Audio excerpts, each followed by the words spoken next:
Greetings, guys. Welcome back to my channel. My name is Monette, and this is my channel, Evolve with Monette. For those of you that are new here, I'm a professional intuitive empath. That's so good sharing energy with you. Thanks for inviting me in. Quick message, a little bit of food for thought. They don't get to undermine you and have access to you as well.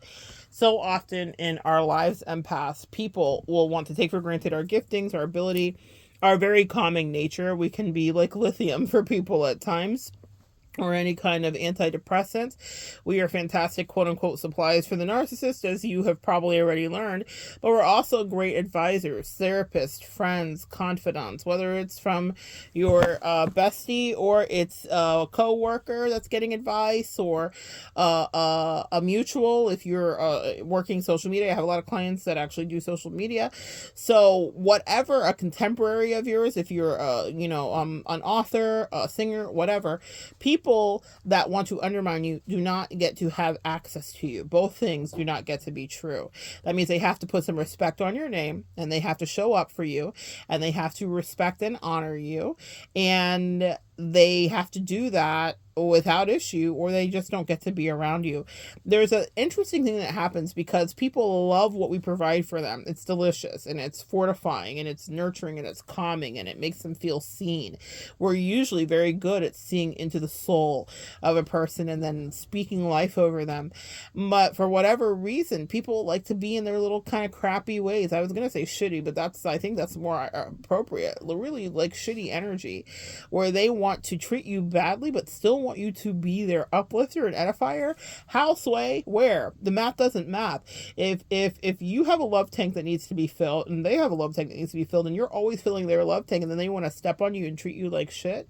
And undermining looks like a lot of different things. So it can be not understanding your intuition, or second guessing you, or purposely second guessing you, or talking about you to their friends and family while they're not in front of you. Guys, here, pay attention. Your angels will always whisper into your ear when someone's on some bullshit like that, when they are doing that to you, and they will just dissipate the relationship. It'll just disintegrate.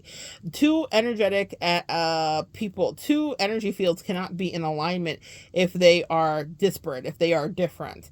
And if they are talking about you as much as they are in your face smiling at you, the angels see that, and they will just make it so that you're uneasy. You won't even understand why. And I wouldn't advise that you run it past them, because they'll gaslight you about it. I would just disembark. I would see my way out. I would show myself the door, because people cannot be around you and be mean to you anymore. That's it. That's over. It's done for that. I don't care if you're 20 and you're hearing this. I don't care if you're 30, 40, 50, 60, 70, 80, or 100 hearing this.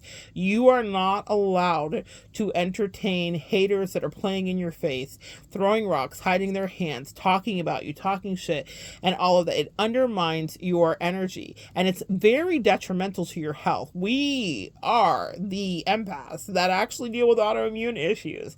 So that means we will internalize someone's hate on us, not even realize it unless you're self-aware, and then manifest physical ailments. It is literally a danger to your health to have someone around you that's undermining you but still wanting to suck from your energy. The two things are diabolically opposed. So if they choose violence by gossiping, even if it's silently, even if you never hear it uttered from their throat chakra to your ears or your heart, the angels heard it. And so if something falls apart, don't second guess it. They do not get to undermine you and stay in your energy. That's over with. And in 2024 and beyond, whenever you hear this, that's your message, empath. Love yourself enough to know that you don't have to give them shit. You don't owe them any explanation. Excuse me? You don't owe them anything. I'm literally like, I can't even talk. It's so funny. I'm foaming at the mouth. And I feel like that's their energy. They will foam at the mouth when you remove your energy from it, is what I just channeled. They will foam at the mouth when you remove, because they will turn into like a rabies animal. Have you ever seen an animal with rabies? I never had until recently. It popped up in my shorts for some reason, probably for this message. And they don't have control over their body movements. A veterinarian in the comments explained what what was happening. And they're losing motor function. Any vets that are here, please speak to it if you hear this and I'm saying this wrong. I am not an animal expert, but they lose range of motion. And so it almost looked demonic, this animal. And the people were like, that poor puppo, it's going to die, and it's in those final stages of rabies. These people will have rabies when it comes to you pulling yourself away from it. Just because it needed help and it looked like it needed intervention, the actual thing to do is get away from it, or far away from it, because it is a danger to itself. And one of the persons in the comments says it was trying to save you by warning you, by barking at you, to not, with its last bit of mobility, to not come near it, because it will hurt you even if it doesn't want to, because it no longer has control. The rabies, the disease, has control. A lot of these spiritual, you just heard me say it, people have spiritual demons attached to them. So even if they are the sweetest person and the most attractive person, or the nicest person, or a family member that you've known forever, or a coworker that you were friendly with, once it shifts and they go rogue, and then they want to start playing with you because they're on assignment from their father, Beelzebub, Diablo, then what's going to happen is, it doesn't matter how sweet the entity and the body that you used to know is, they are on a mission to destroy you. And they might not give you the warning bark that at least the dog, in that very sad video, had the courtesy with its last bit of ability to do. You need to get away from them. They don't get to be around you, undermine you, and be mean to you, so that they can laugh about that too. If you're a person that's self-conscious, and play that in your head, them going back to their tribe being like, ha ha ha ha ha, this person is da da da da da, whatever, whip, sprung, stupid, a simp, you name it, fill in the blank, because they love to take our kindness for a weakness.